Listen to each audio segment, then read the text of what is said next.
Turkish President Recep Tayyip Erdogan. Duran disclosed that during the talks, bilateral relations between Turkey and Somalia will be reviewed in all their dimensions, and steps that can be taken to further deepen cooperation will be discussed. He added that the meetings will also address the latest development in Somalia's fight against terrorism and the Somali government's efforts to ensure national unity as well as regional developments. In Côte d'Ivoire, the ruling rally of Who'Fullwetists for Democracy and Peace (RHDP) party has secured a majority in Saturday's parliamentary elections, winning 197 of the 255 seats of the National Assembly. The opposition Democratic Party of Côte d'Ivoire African Democratic Rally (PDCI-RDA) won 32 seats, while independent candidates won 23 seats. Other small parties, including the Ox and Victory for Development Party, won 1 seat each. The results were contained in the official provisional results announced on Monday by the Independent Electoral Commission, which said it recorded 35.04% turnout out of the 8.5 million registered voters.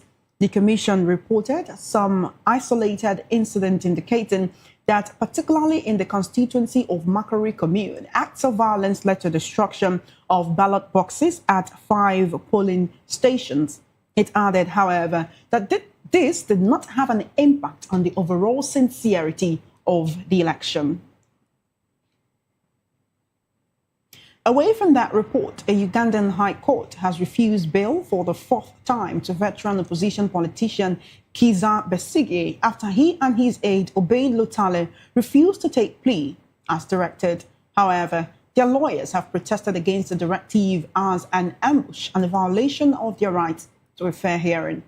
The directive was issued by Justice Emmanuel Baguma, who ruled that he would only entertain a bail application after the accused had taken plea, effectively blocking what was the 4th attempt by Besigye and Lutale to secure temporary release. What had been scheduled as a ruling on a bail application and a request for a stay of criminal proceedings quickly escalated into a procedural standoff when the judge ordered that plea take place without prior notice. Defense lawyers objected after consulting their clients, arguing that they had come to court solely to receive rulings and were not prepared to enter plea. In another development, a section of lawyers under the Uganda Law Society (ULS) has rejected an executive order by the society's governing council accusing the leadership of abandoning the long-standing principle of political non-partisanship. In a statement signed by dozens of advocates, the lawyers expressed what they called deep disappointment and outright condemnation of the executive order issued on December 21. They faulted the order for endorsing a particular presidential candidate and party flag bearers, a move critics say undermined the credibility and independence of the legal profession. According to the lawyers, political neutrality is the foundation of ULS's legitimacy and moral authority. They warned that once the body is perceived as partisan, it risks losing public trust and its ability to serve all citizens fairly, regardless of political affiliation.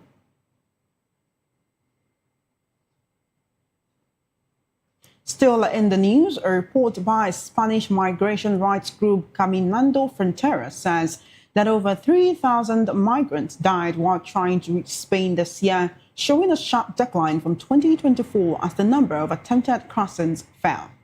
Caminando Fronteras said most of the 3,090 deaths recorded until December 15 took place on the Atlantic migration route from Africa to Spain's Canary Islands, which is considered one of the world's most dangerous. It noted that while there has been a significant decrease in migrant arrivals in the Canaries, a new, more distant and more dangerous route to the archipelago has emerged with departures from Guinea.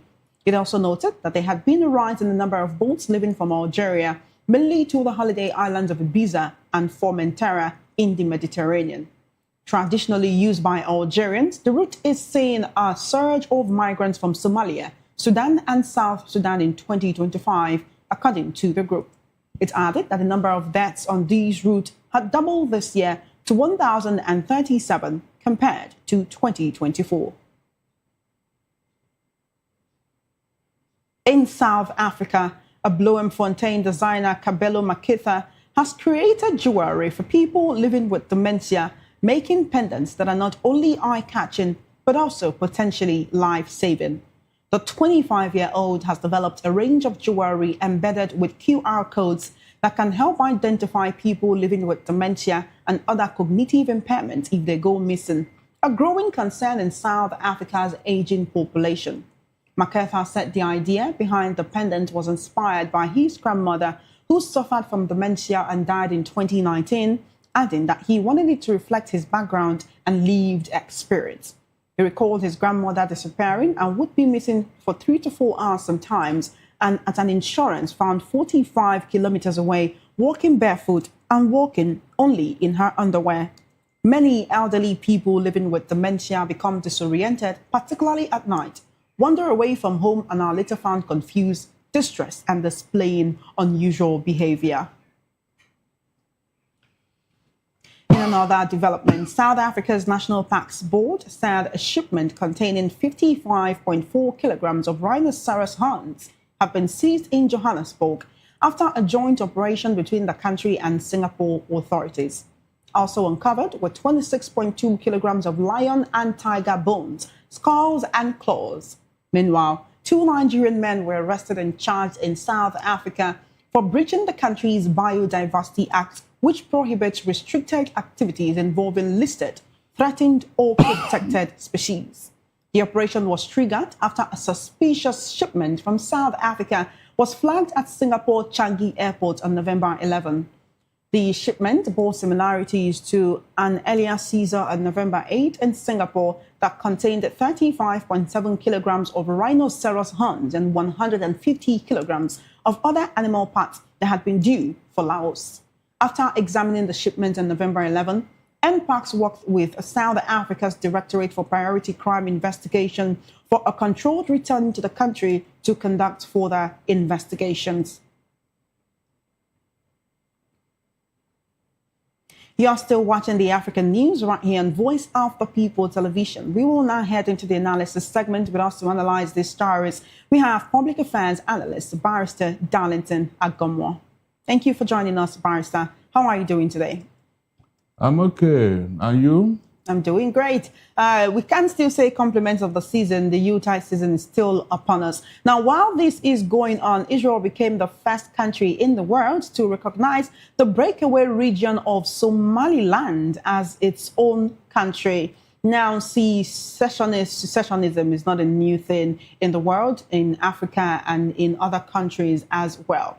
We have seen countries like China and Taiwan. China continues to say it will rule over Taiwan, while Taiwan wants to remain a country of its own.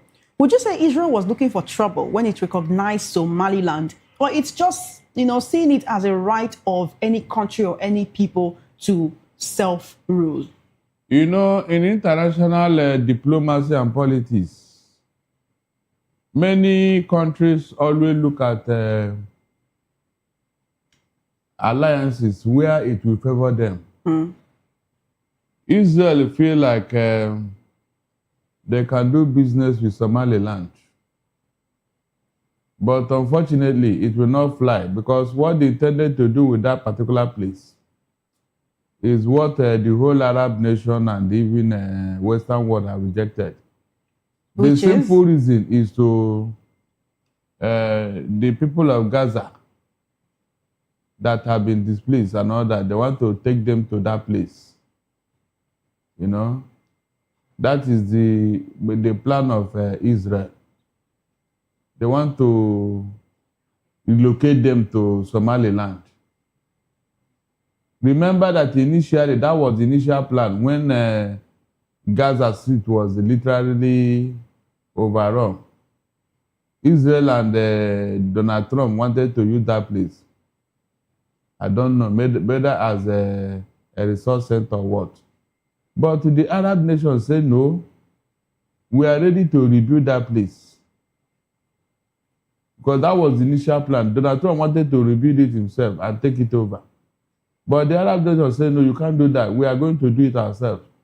And there have been a summit on that, in that regard where the Arab nations are contributing money to rebuild the Gaza Strip. And so the plan on Israel will not work. That is the motive behind that recognition. Nothing else.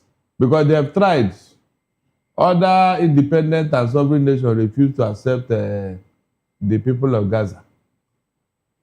So they see this Somaliland as a weak ally that they can impose their will upon.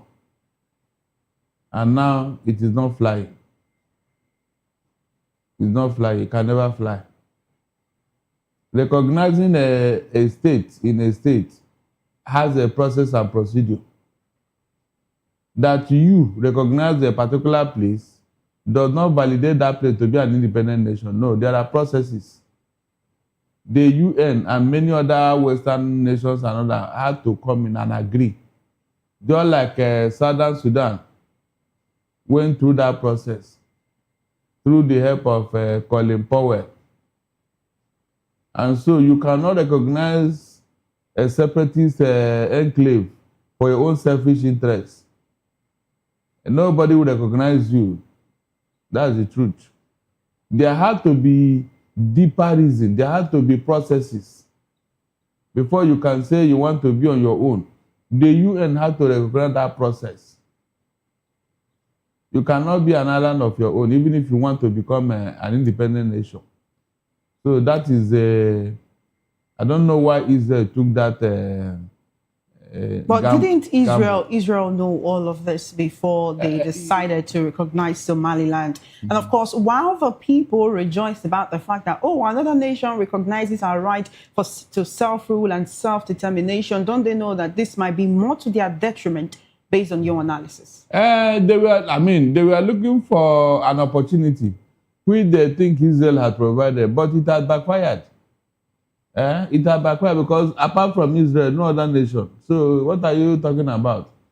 There are ways to go about it. If they actually wanted to, because self-determination is recognized by the UN Charter, let them go through that process. Let them go through that process. That is the truth. There had to be a summit on that matter. Somalia had to agree that they should leave. Maybe through UN pressure and other Western. No one sees Somalia agreeing for them to leave. Of course, every country understands that its population is one of its strengths, and so it will not allow a group of its people to leave when they say, oh, we have a right to self-determination, to self-rule, we want to be on our own, knowing fully well that they need that population in order to have their own standing in the Committee of Nations. Then they had to do the needful by recognizing Somaliland. Yes, before you start thinking of leaving, there must have been a sort of marginalization and suppression and all that. You don't just wake up and say you want to leave a country. No, there must be reason for that agitation. Then you recognize that concern and then reassure them. Reassure them by bringing them in. That is the truth. Egypt is calling for an African Union emergency meeting over the threat of the Israeli recognition of Somaliland. Do you think there's anything the African Union can actually do about this? Maybe bend Israel's hands to another end to say, look, this is not possible, and Israel can rescind its decision to recognize Somaliland. Does the African Union have that power? Is it, well, it is a recognized organization, but can they wield that power, that influence over a country like Israel? AU is a continental body. Israel is just a state. And so in terms of political clout, AU has a wider power. If Egypt is calling for a summit on that matter, it's fine. They need to, because already Israel and Egypt, they are not friends. In fact, the major reason why Egypt is concerned is because of the intention of Israel on that matter. If they allow it to happen, that means the people of Gaza Strip are going to be relocated from their ancestral home. I don't think Arab nations will agree to that. I don't think so. It will not even happen. With this recognition comes the threat of other breakaway regions of countries wanting to actually push forward for self-government, self-rule, and self-determination. Do you also see these as a threat? Look, it will not happen. They are just trying their luck. It will not happen. The final effect is that there may be war. War may break out, all out war. That is the truth. All out war may break out. But what I'm saying is that I remember the people of Cartagena in Spain wanted to do the same thing. What the people of Spain, the government of Spain did was to recognize these people and then bring them in. In fact, they had to borrow money to rehabilitate that region. They borrowed money from European Union, World Bank, and all that. And there was extensive development of that region. That was how they caught the menace. So if you don't want people to agitate, recognize them that they are part of the country. That's all. That is all. That's the only way to, kill that agitation. All right, talking about killing agitation, Somalia's president will visit Turkey on an official visit at the invitation of the Turkish president to actually discuss bilateral relations between the countries in their dimensions and the steps that can be taken to further deepen cooperation that will be discussed. There was a recent conversation, I think it was in Egyptian media, which alleged that the country, Turkey, sponsors terrorism in certain parts of West Africa. That's the truth. In fact, the UN and the Western ally, it's time they're calling Turkey, UAE, and even I think Iran has slowed down because of what Israel did to them. But these two countries now, Turkey and UAE, the way they are going about sponsoring whatever is bad. They have to be ready, and Rwanda for Kagame. There are three countries that I can sit down here and I say, look, these people are sponsoring what? Terrorism in other countries. In other countries. Turkey is ahead of all these people. I don't, because that Turkey, because they succeeded in what they did in Turkey, which was a Christian state, they now want to spread their tentacles. The earthquake that happened in that country that almost sank that country, it did not teach them a lesson. I don't see why a country should sit down and be sponsoring religious terrorism in other countries. When one of our own, Gumi, went there the other, we never knew until recently. We now got to know that this man is doing business with Turkey on way to supply arms and all that. It's very bad. The UN should call out these people before it gets out of hand. All right, then let's go to Côte d'Ivoire, where the ruling party has secured the parliamentary majority. The rally of Huitis, I hope I got that right, for democracy and peace. That's the RHDP party, has secured the majority in the parliamentary elections. They won 197 out of the 255 seats. That's leaving about 58 seats for other parties. The opposition Democratic Party of Côte d'Ivoire, African Democratic Rally, won 32 seats. Independent candidates won 23 seats. Other small parties won 1 seat each. This seems like a trend in Africa and really all across the world, whereby the ruling party always clinches more seats, right? Knowing how elections go in some African countries, would you say that, they were the choice of a people, or there might have been some manipulation? Of course, there is manipulation, because any president wants to have majority in the parliament.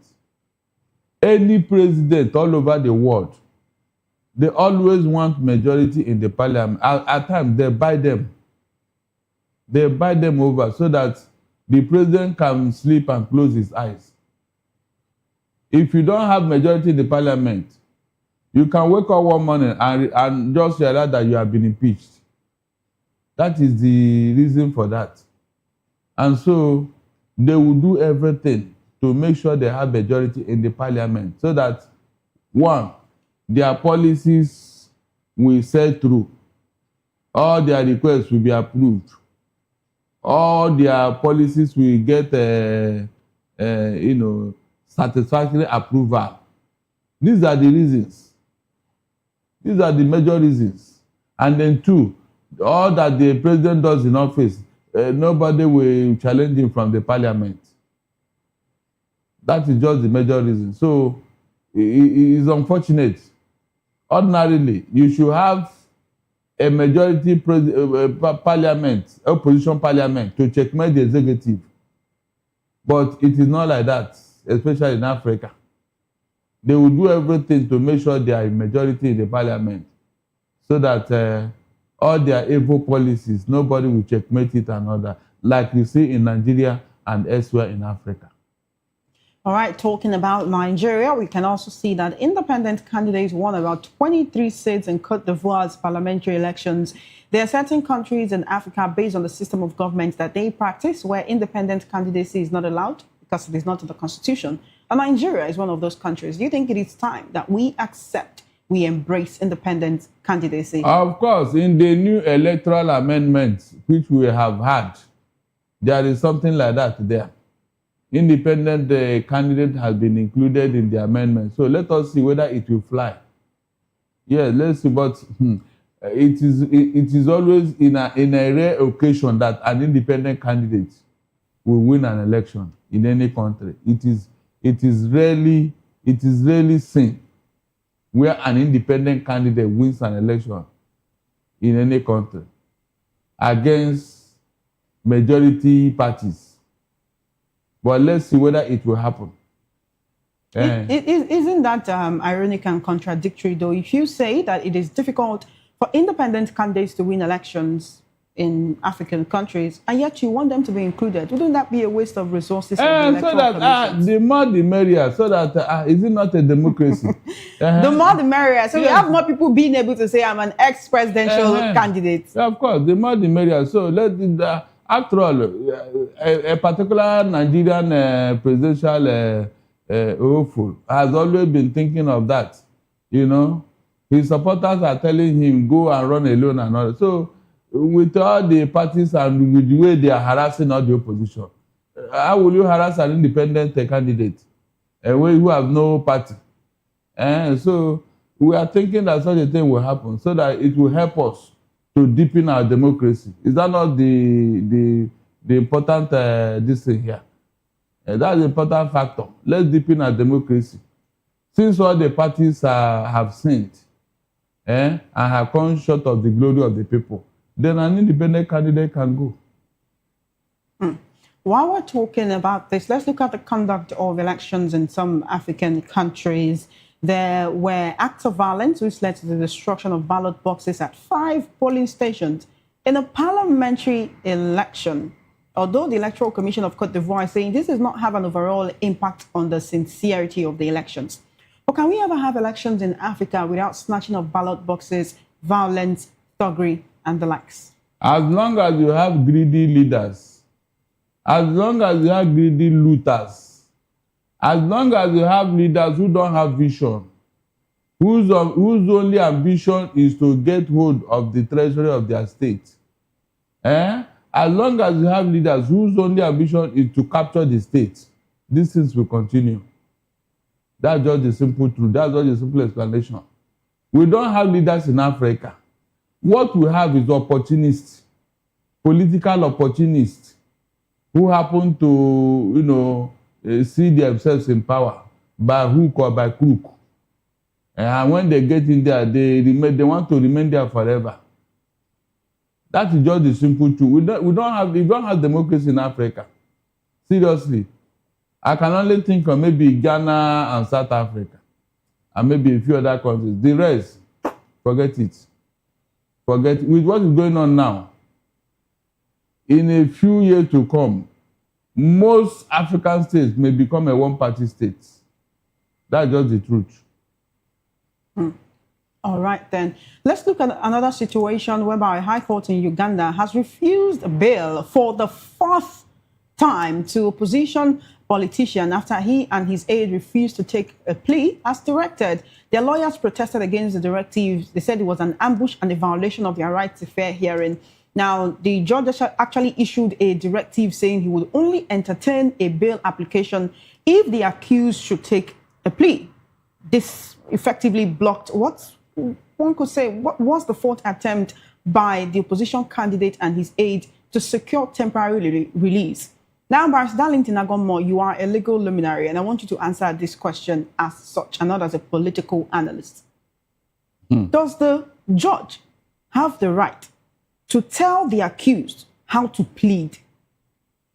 I mean, apart from giving an advice, because now he's saying, I will not grant you bail if you do not take a plea deal. Look, the fundamental principles of the legal profession, especially before the court, is that whenever you are brought before a judge, the necessary oath is taken and all that. And then, yes, you must take a plea. You must take a plea in the manner of, are you guilty or not? You say you are not guilty. You swear by all those things, you know, it must come in. You must take a plea. It doesn't mean that you are guilty. It doesn't mean that the judge has concluded. You only to take a plea is like fulfilling all righteousness before the court. How will you not do that and you want the judge to, I don't understand. In which country is this one happening? There are processes and procedures in our courts. You cannot violate it and want the court to be merciful to you. How? If you take a plea, what will happen? You must take a plea. That's the first thing. You must appear before the court and take a plea. Yes. Okay, it's a plea of either guilty or not guilty, not a plea deal to say, okay, there has been a hearing, this is how we want to settle the matter. No, if you want, look, I said there are processes. You don't come and tell the court what to do for you. No, the court will decide. It is only when the matter has been entered into, maybe in the process, you people now ask for a date to settle out of court. If that is what the court is asking you for, I mean, what is wrong in that? Every court will always be happy if you want to settle out of court. Every court. I have never seen any court who will refuse when the litigant say want to settle out of court. The court say no, you will not. I will not allow you. So why can't you take such a plea? That's my own question. So the problem here basically is both of them refusing to either say they are guilty or not guilty of the charges leveled against them. That is one. Then the other aspect of it is this other one of settling out of court, according to you, because I don't know what happened. I'm not there. I don't know what transpired.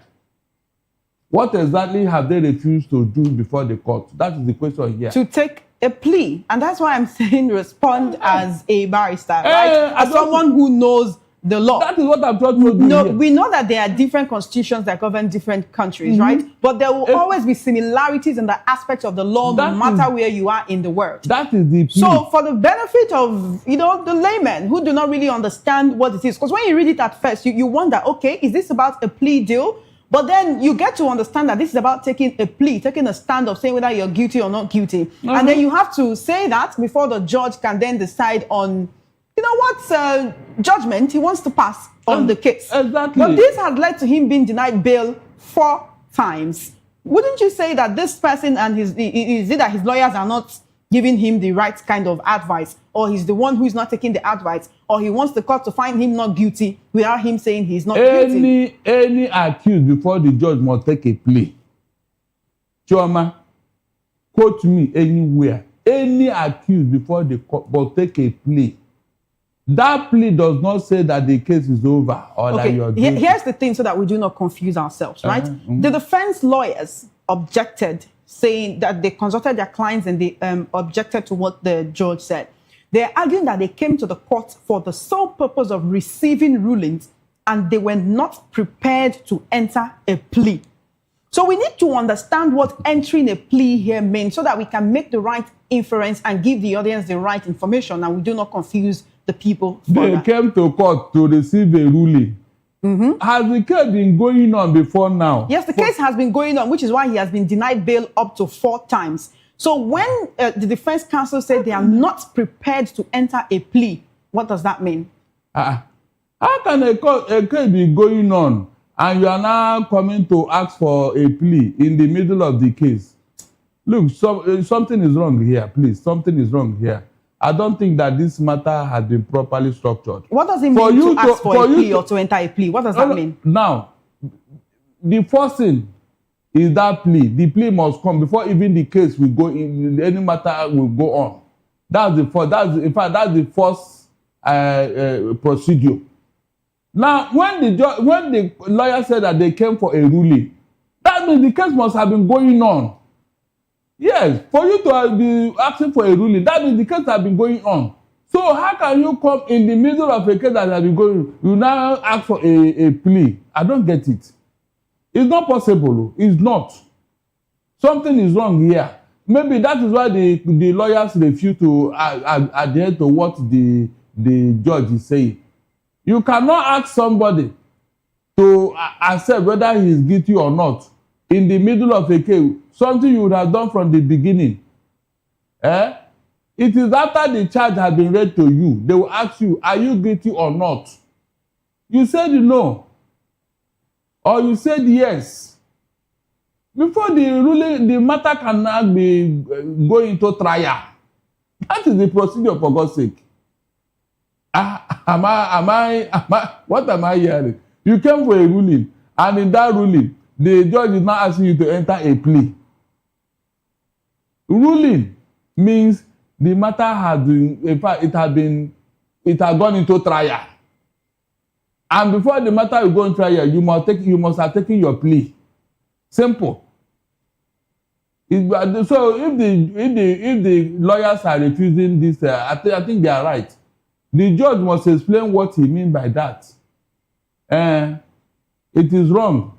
Under the court processes, it is wrong. You don't come for a ruling on a matter, and then somebody will say you to take a plea. Are you taking a plea to say I am guilty, or are you not guilty? I mean, then how did the matter go into trial before you can now arrive at a ruling? You can see the connection here. If the lawyers came for a ruling, it means that this matter must have gone into trial before they will arrive at a ruling. So I don't get it. Or is it that the matter have not even gone anywhere and the lawyers are asking for a ruling? I don't get it. These are issues. So which country is this one happening? Which country? This is actually happening in Uganda. Well, that country, you know, that country, their judicial system is even an aberration of this one. It is the judiciary is now conducting their business at military barracks. So I don't think that judge is two-thirds. Maybe he's a Museveni judge. That is the way I look at it here. Because I remember Bobby Wine. You know that at the beginning of your analysis, you supported the judge. By the end of your analysis, you are now supporting the defense lawyer. Yeah, because I got to, I mean, is that not when you read this the second time? You still have not explained to us what it means in any courts in the law to take a plea. Does it mean stating, when you're asked, are you guilty or not guilty, then you say, yes, I am guilty, or no, I am not guilty? Is that what it means to take a plea? Listen, Chioma, listen very well. Sir, just say yes or no. For the benefit of the laymen, people who are watching, who want to understand, people so that people can be educated. It's not as easy as you're saying. Listen, whenever you are brought before a judge in any court, the charges will be read to you. And then how do you enter your plea? Guilty or not guilty? You said yes or no. That is your plea, Chioma. That is your plea. Before the matter will now go into trial. All right then. It is after the matter has gone into trial, they talk of ruling. Okay, so in this instance now we can infer that the defense lawyers are not going about things the right way. Which is the reason why the judge has denied the accused bail 4 times. It is the judge. Because the ruling that the lawyers are talking about, the lawyer said they came for a ruling and the judge is asking for a plea. Don't you see the contradiction here? All right. It is what the lawyer said that I'm looking at. The lawyer said they came for a ruling and the judge is asking them for a plea. Meanwhile, the plea should have come before the ruling. That means they are past that stage that the judge is asking for. They are past that stage. The plea is the first thing you do whenever your charge is read. You take your plea, guilty or not guilty. That's the first thing after the charge has been read to you. That is the plea we are talking about here. It is after that the matter will go into trial. Then the ruling will not come. And the lawyer said, look, we will not accept what you are saying because we came here for a ruling and you are asking our client to enter a plea. A plea that I'm guilty when the ruling has not been passed. Have you seen what is going on here, Chioma? And you told me it's in Uganda that this thing happened. I said, no, this is an aberration. In that place, their courts, I don't know how they behave under Museveni. Because I remember the case of Bobby Wine, what that guy had gone through. They moved their court to the military barracks. And any judge can preside there. The judge cannot come for a plea when the matter is for a ruling. And I don't think any lawyer will come to court and ask the judge to give them a ruling when the matter have not gone into trial. Is it possible? What are you ruling upon? Please tell me. What are you ruling upon if the matter have not gone into trial? So a plea is the first thing you take. All right. Before the matter will go on. All right, great. Thank you for breaking down aspects of the law so that we can educate our viewers. We do appreciate you for joining us on the African News today, Barrister Darlington Agomo. My pleasure. All right, then we'll take a very short break now. When we return, Tanzania on high alert as heavy rains disrupt infrastructure. These and more stories coming your way right after this break. Join us again.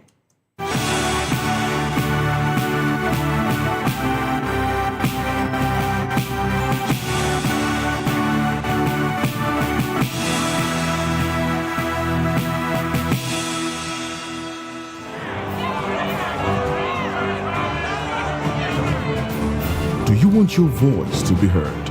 Do you know that you matter in the scheme of things? The People's Voice, the show where ordinary citizens take center stage as we discuss the biggest stories that affect you and I. With you in mind, we facilitate lively discussions, debates, and interviews on the topics that matter most to you and I, from social justice to economic empowerment, education to healthcare, governance, and more, tackling tough topics and amplifying your voice. Join the conversation and make your voice count. The People's Voice. Make your voice count.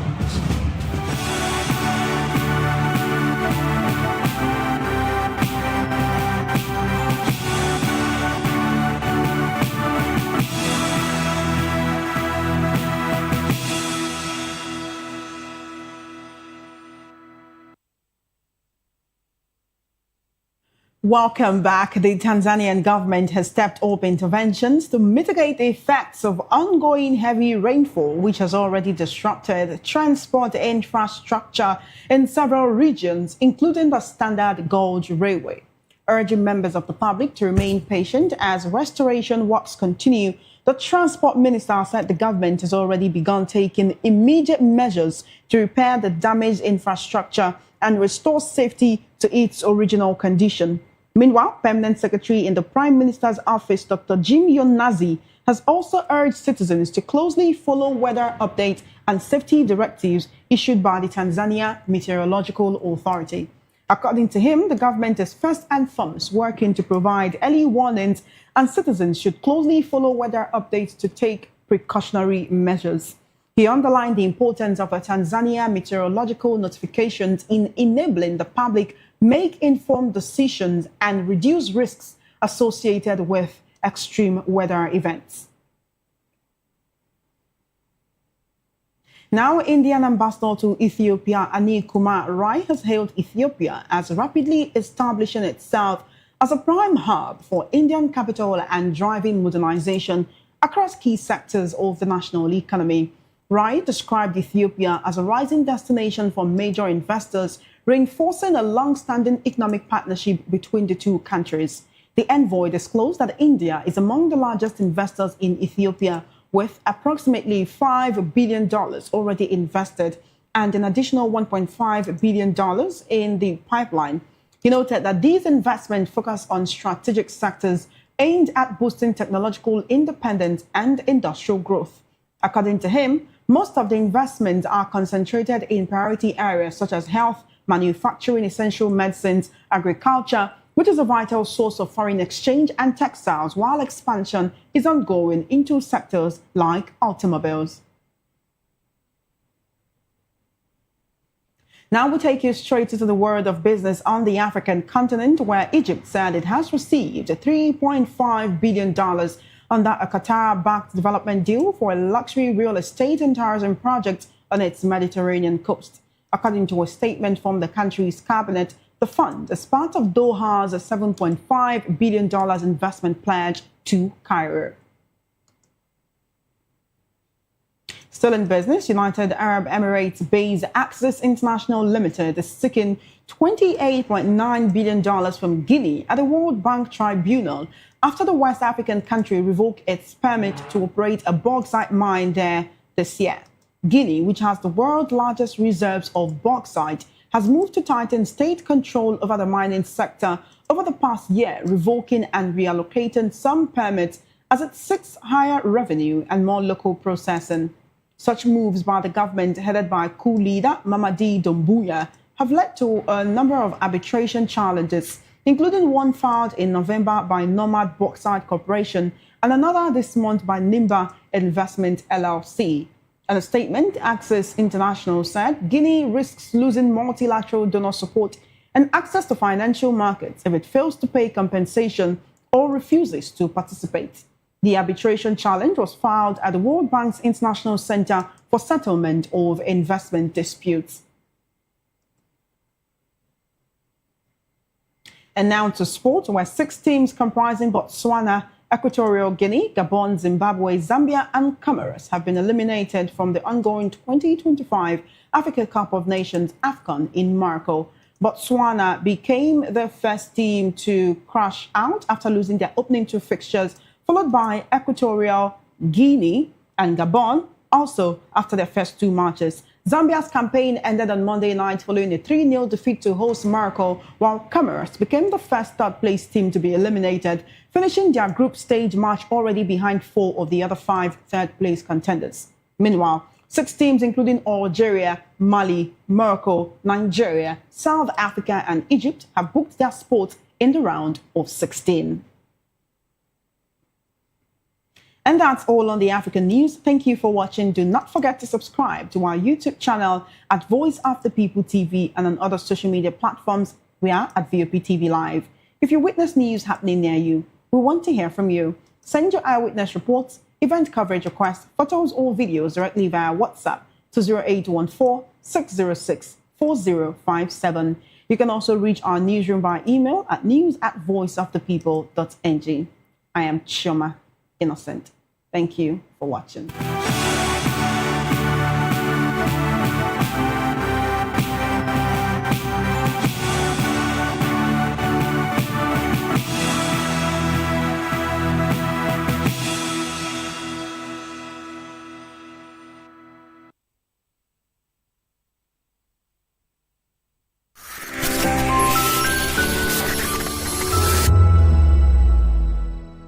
Hello there, my name is Damilola Ogunsi, also known as the Goldfish. Hi, my name is Chiki Bright Emmanuel. I'm an actor and a filmmaker. Hello peeps, my name is Yomi E. Adejumo. Hi everyone, I'm Paul Utomi. Hi everyone, my name is Stacey Benjamin and this is Voice of the People TV. I need you to keep it locked to VOP TV. See, are you looking for good entertainment? You want to get good movies, good music, politics, talk shows, sports and entertainment. You really want a channel that gives you everything you need without you having to run around. VOP is where you are. That's Voice of the People. If you're not listening to this, you're not one of us. And you deserve to be killed. Scrap charge. Don't be killed, but watch it. Or I'll find you. And I want you. And you are locked on VOP TV. Don't go nowhere. This is where the juice is. This is where all you need for entertainment, politics, movies, and whatnot. And keep watching VOP TV. So keep it locked because I'm locked already, man, and it's money back guarantee. So you're gonna have a good time because I do. And please keep watching VOP TV. I won't want you actually. I beg you, subscribe, watch it. If not, whatever you see. You better not touch that dial because VOP is the plot. 2564 is coming up on Barney 9, right? The 2564 Atlantic Tower. What happens in the hush behind hangar doors? Who signs the papers that gamble with lives? Which truths were grounded before they even ever had wings? If you've ever buckled a seatbelt at 30,000 feet, if you've ever stared out of that tiny window and wondered who's really in control of the skies, it isn't just flight, it's power, it's politics, it's pressure sealed in steel. We're peeling back the clouds from runway risks to sky-high secrets. We're diving deep where most dare not to look. Aviation Scope, every Sunday at 7 p.m. only on Voice of the People TV. We don't just report, we reveal. We don't just ask, we uncover. Because when it comes to the skies, ignorance is turbulence. Aviation Scope, the sky isn't the limit, it's just the beginning. Are you ready for the extraordinary? Something big is happening on your screen. Introducing VOP TV.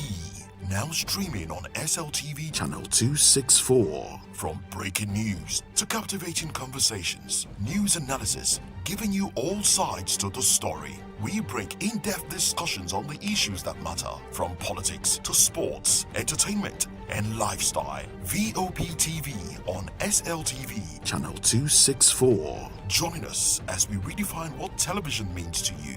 Voice of the People Television, VOP TV. Now you have more than a voice.